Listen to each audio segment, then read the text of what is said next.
मेहंदी का रंग अभी हाथों से उतरा भी नहीं था, नई जिंदगी के सपने अभी टूटे भी नहीं थे, लेकिन उससे पहले ही एक बेटी की मौत हो गई और अब उसकी आखिरी सोशल मीडिया रील्स पुलिस के लिए सबसे बड़ा सुराग बन चुकी हैं।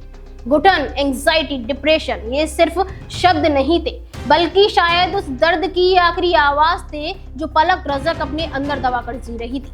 नमस्कार, मैं हूँ रिया वर्मा और आप देख रहे हैं खबर एक्सपर्ट का विशेष कार्यक्रम ब्लैक स्टोरी, जहां कत्ल, साजिश, धोखा, अपराध की वो कहानियां जिन्हें सुनकर रूह कांपती। मध्य प्रदेश के ग्वालियर से सामने आई ये कहानी अब हर किसी को झकझोर रही है, जहां शादी के महज कुछ दिनों बाद ही एक नवविवाहित की संदिग्ध मौत ने कई बड़े सवाल खड़े कर दिए हैं। ग्वालियर के मुरार थाना क्षेत्र के सुरैयापुर में रहने वाली पलक रजक की 12 मई को संदिग्ध हालातों में मृत्यु हो गई। ससुराल पक्ष इसे आत्महत्या बता रहा है, लेकिन मायके वालों का आरोप है कि उनकी बेटी को दहेज के लिए लगातार प्रताड़ित किया जा रहा था और उसकी हत्या की गई। सबसे दर्दनाक बात यह है कि पलक की शादी को अभी 20 दिन भी पूरे नहीं हुए थे। 25 अप्रैल 2025 को पलक दुल्हन बनकर अपने नए घर गई थी, लेकिन किसी को अंदाजा भी नहीं था वही घर कुछ दिनों बाद उसकी मौत की वजह बन जाएगा।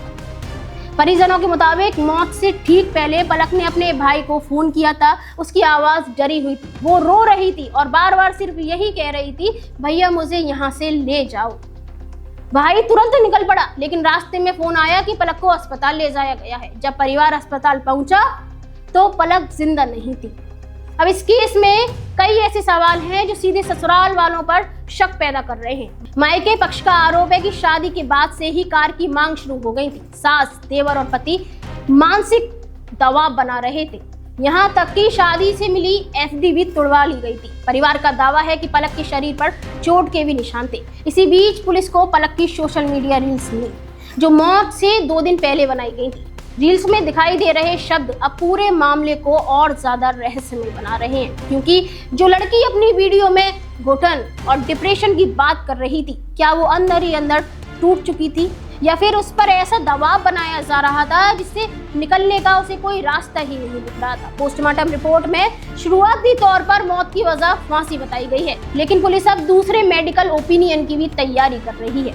ग्वालियर पुलिस का कहना है कि दहेज प्रताड़ना समेत हर एंगल से जांच की जा रही है और सोशल मीडिया एक्टिविटी को भी जांच का हिस्सा बना लिया गया है। लेकिन इस घटना में एक बार फिर समाज के सामने वही कड़वा सवाल खड़ा है, क्या आज भी कुछ लोगों के लिए बहू सिर्फ दहेज लाने का जरिया बन गई है?